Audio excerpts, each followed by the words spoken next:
एक बार की बात है, एक गांव में एक राजा रहता था और राजा रोजाना 100 लोगों को, सैकड़ों लोगों को खीर बनाकर खिलवाता था। अब जब वो रोजाना खीर बनाकर खिलवाता था तो एक बार ऐसा हुआ कि हलवाई ने जो खीर बनाई उस खीर को बनाकर के रख दिया और उस खीर को हलवाई ने खुला छोड़ दिया। उस खुला छोड़ने के बाद एक सांप आता है और वह सांप आकर के उस खीर में मुंह डालता है, जिससे वो सांप अपना विष यानी जहर उस खीर के अंदर छोड़ देता है। अब जब वो खीर लोगों को खिलाई जाती है तो 100 के 100 लोग उस खीर को खाने के बाद मर गए। सभी लोगों की मृत्यु हो गई। और जब सभी लोगों की मृत्यु हो गई तो राजा को लगा कि ये तो मुखिया मैं था और बहुत बड़ा पाप मेरे से हो गया है, मेरी देख रेख में 100 लोगों की मृत्यु हो गई है, तो किस तरीके से इस पाप को मैं धो पाऊं। तो राजा के दिमाग में विचार आया कि चलिए कहीं जंगल में निकल जाते हैं और अकेले माहौल में जाकर के ईश्वर से माफी मांगते हैं।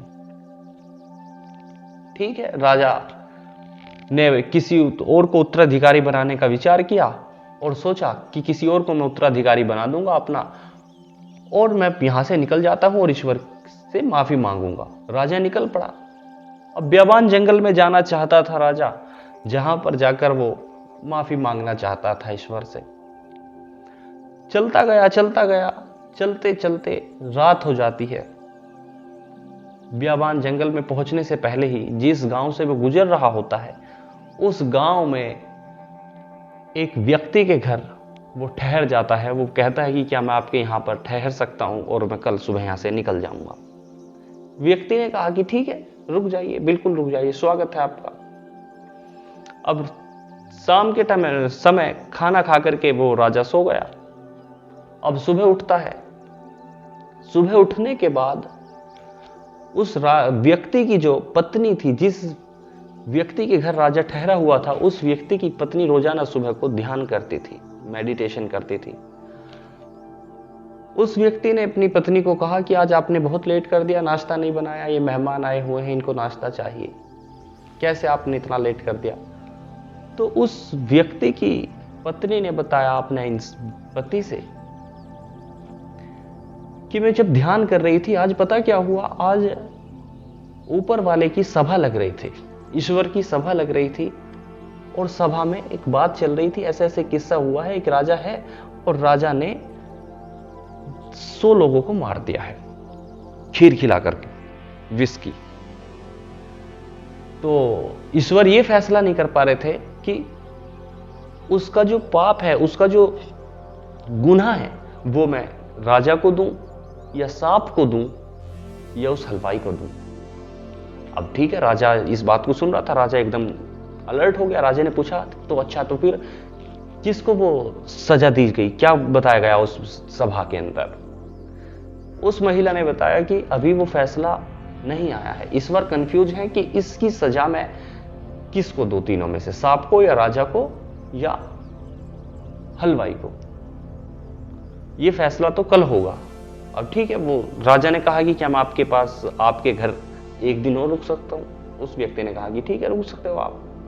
अब अगले दिन वो सो गया। फिर से वो महिला अगले दिन मेडिटेशन करती है तो वो सभा फिर से लग जाती है ईश्वर की, और इस दिन वो फैसला हो जाता है।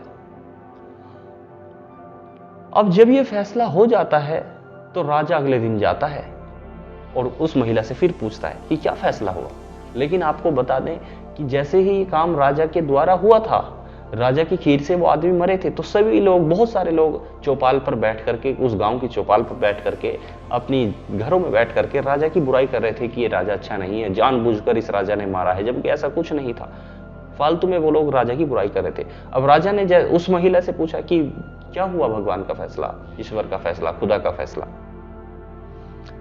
तो उस महिला ने बताया कि ये दोष जो है, ये जो पाप है, ना राजा को लगेगा, ईश्वर ने बताया है, फैसला लिया है कि ना ये पाप राजा को लगेगा, ना सांप को लगेगा, ना हलवाई को लगेगा। इस पाप को तो चौपाल पर जो लोग बैठकर बातें करते हैं, बुराई करते हैं राजा की, वो सब इस पाप को बांट करके ले गए।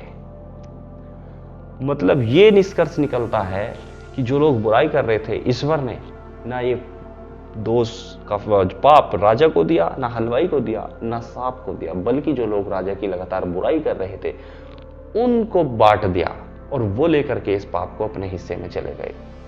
कई बार ऐसा ही होता है कि हम दूसरों की बुराई करते हैं, तो जिनकी हम बुराई करते हैं उनके हिस्से का भी पाप हम साथ में लेकर के घूम रहे होते हैं। कहानी से निष्कर्ष निकलता है कि हमेशा किसी की भी बुराई करने से बचना चाहिए।